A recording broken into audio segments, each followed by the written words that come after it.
Hi, I'm Sarah, I'm one of the teachers here at Yoga West, and today we're going to look at Bakasana, sometimes known as crow pose, sometimes known as crane pose, all meaning the same thing, or variations of the same thing.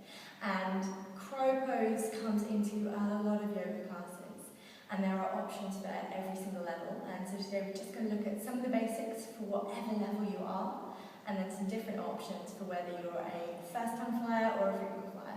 So I'll see you in the mat. So our starting point for Bakasana is actually a different pose, Malasana or garden pose.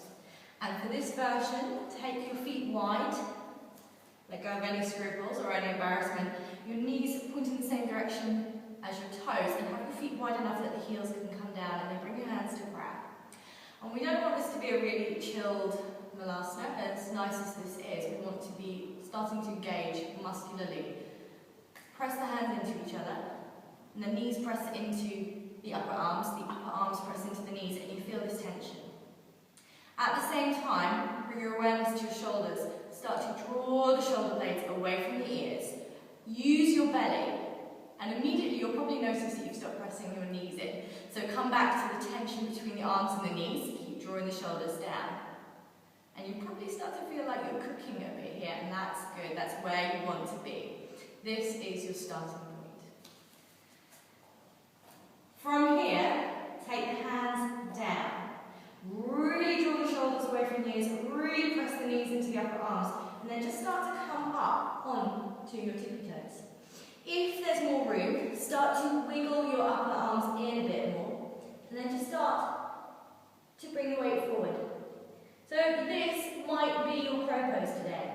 You might just really work that press of the legs and the arms, really work the shoulders, and then just hover.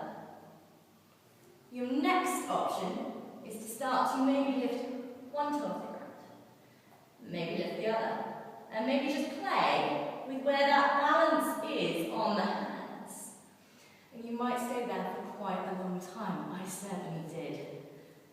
Then, the next stage, with the knees really outside the upper arms, you start to come forward, and there's this magical moment where the tipping point, and you lift both feet up. And you can flex your feet, give them a bit of a wiggle, and it's fun.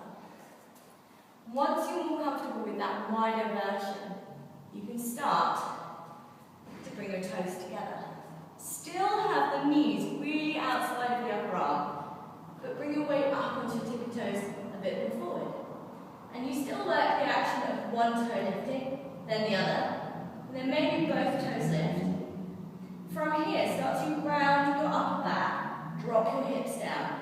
Round the upper back, drop the hips down. You look more forward than you'd imagine.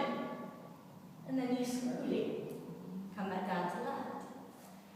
Once you're comfortable with that option of the knees really outside the upper arm, when you're feeling confident there, you can start to work the knees to the back of the upper arm instead. Bring your knees as close to the armpit as you can get. I like to have them outside of it and then roll. It just makes it a bit more comfortable. Bring the big toes to touch. Upper arms close to the armpits. Your butt's going to be much higher in the air.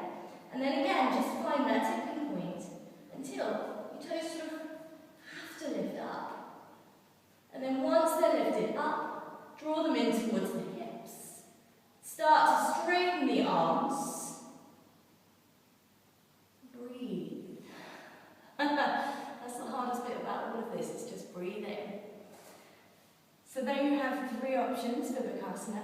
And please remember that even if your toes are down to the ground, if you haven't lifted up at all, it's still crow pose. Just keep working that hug between the arms and the knees. Keep